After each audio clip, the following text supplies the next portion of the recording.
Hello बच्चों। तो देखो यार, अब तुम्हारी 12th क्लास स्टार्ट हो चुकी है और अब तक हम अपने YouTube के चैनल पर कितनी वीडियो अपलोड कर चुके हैं क्लास 12th के लिए। मैट्रिक्स चैप्टर की 3 शायद। तो यानी कि हमारा मैट्रिक्स चैप्टर हमने उन 3 वीडियो के अंदर कवर अप कर लिया है। देखो, एक कवर अप का मतलब मेरे अकॉर्डिंग सिर्फ कॉन्सेप्ट समझाना है। प्रैक्टिस तुम्हारा काम है घर पे बैठ के करना। मैंने उन 3 वीडियो के अंदर जितने हमारे कॉन्सेप्ट है वो समझा दिए। कभी अगर तुम्हें डाउट आते हैं, कुछ चीजें हैं जो समझ नहीं आ रही है, तो तुम मुझे मैसेज कर दो। मतलब क्या कहते हैं, व्हाट्सएप पे। क्या तुम कैसे करोगे, वो तो ऑफलाइन बच्चे कर सकते हैं, ठीक है। तो यूट्यूब पे कमेंट में डाल दो, तो मैं उस कमेंट में जैसा भी अगर कभी लगता है कि मुझे रिलेवेंट कोई बच्चा कुछ कुछ पूछता है, तो मैं पक्का उसके ऊपर वीडियो बना के अपलोड करूंगा। तो देखो भाई, अब जो आज मैं टॉपिक स्टार्ट करूंगा, हमारा नेक्स्ट चैप्टर है जैसे कौन सा, डिटरमिनेंट। और देखो एक बात बता रहा हूँ मैं, सुनो। मैं डिटरमिनेंट चैप्टर भी कोशिश करूंगा जल्दी खत्म कर दूं, बट जैसे डिटरमिनेंट खत्म हो जाए उसके बाद जितनी हमारी वीडियो आने वाली है वो बड़ी इंटरेस्टिंग होंगी, क्योंकि टॉपिक हमारे इंटरेस्टेड होने वाले हैं। तो देखो, अभी से ही चैनल पर अपडेट रहना कि हमें पता चलता रहे कि कौन सा टॉपिक अब चल रहा है। कभी ऐसा ना हो कि मैं नेक्स्ट चैप्टर डाल दूं और तुम्हें पता भी ना चल पाए, ठीक है। तो चलो आओ देखते हैं। पहले मैंने चैप्टर का नाम बोला तुम्हें कौन सा, डिटरमिनेंट। तो देखो, डिटरमिनेंट और मैट्रिक्स दोनों चैप्टर काफी हद तक कनेक्टेड है। अब कनेक्टेड कैसे है? डाटा की स्टडी वहां भी थी, डाटा की स्टडी यहाँ है। यहाँ डाटा की स्टडी की कैलकुलेशन करनी है। बट अब यहाँ पर एक बात और आती है कि हमने जब मैट्रिक्स पढ़ा तो डाटा को सिर्फ अरेंज किया। आज देखो, एक डिटरमिनेंट की एक बेसिक बात बताता हूँ। ये डिटरमिनेंट जो चैप्टर बना वो बना कहां से? ये बना हमारा लीनियर इक्वेशन से, जो तुमने 10th क्लास के अंदर पढ़ा था। अब देखो, याद करो, 10th क्लास के अंदर तुमने एक चैप्टर पढ़ा, लीनियर इक्वेशन एंड 2 वेरिएबल।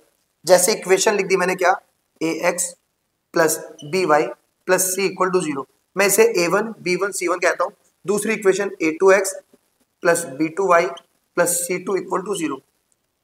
अब देखो, तुम्हें एक बात याद होगी, अगर हमारे पास वेरिएबल 2 हैं, जैसा कि हमें दिख रहा है x और y वेरिएबल है, तो इन 2 वेरिएबल के अकॉर्डिंग, यानी कि इन 2 वेरिएबल को या इन 2 वेरिएबल की वैल्यू निकालने के लिए हमें 2 इक्वेशन की नीड होती है।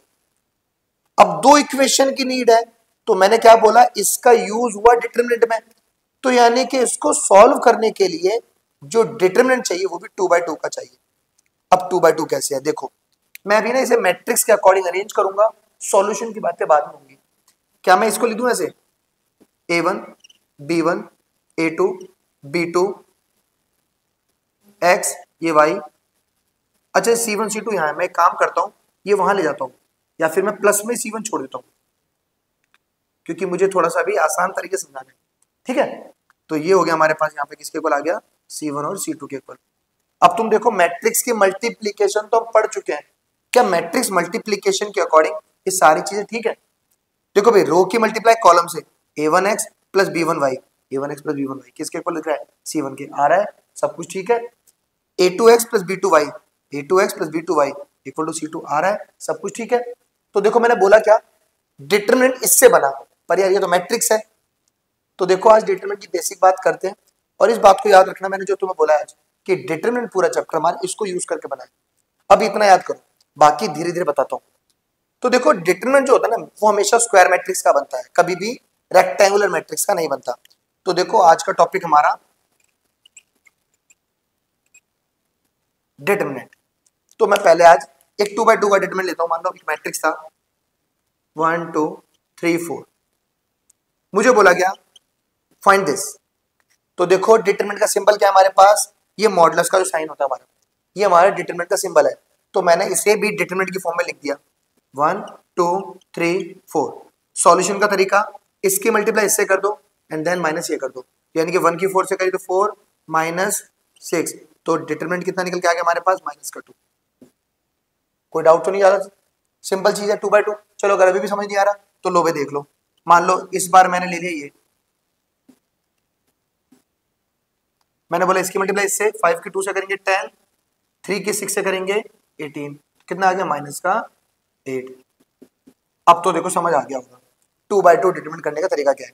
चलो, इसके बाद 3/3 भी बताता हूँ। तो देखो भाई, अब जो मैंने टॉपिक मतलब डिटरमिनेंट लिया वो 3/3 का ये रहा।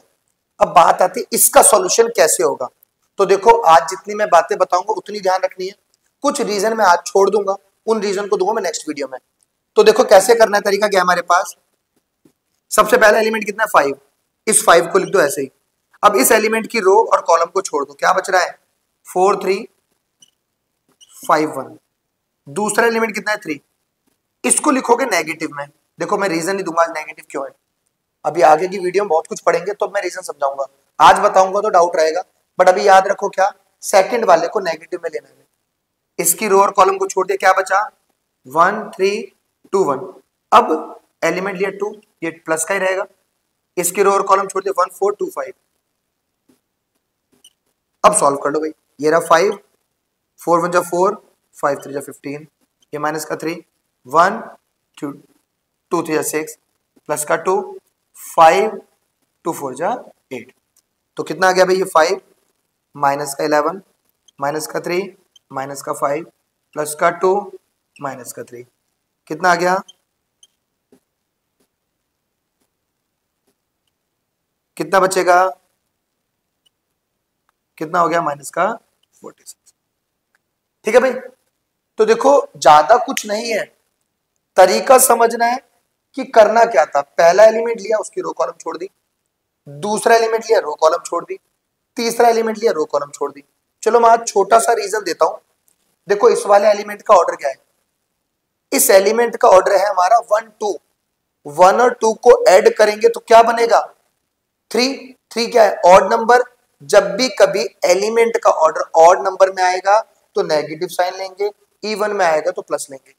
तो देखो इसी को समझने के लिए एक और चीज कराता हूं। देखो आंसर याद रखो -46 है, मैं इसको दूसरे तरीके से करवाता हूं। तो देखो हमारे पास डिटरमिनेंट ये रहा, अभी मैंने पहली वाली रो को यूज किया था, अब मैं काम करता हूं दूसरे वाले को यूज करता हूं। अच्छा इसका ऑर्डर कितना है 2 1, 2 और 1 3 होता है तो माइनस का साइन, यानी कि माइनस का 1।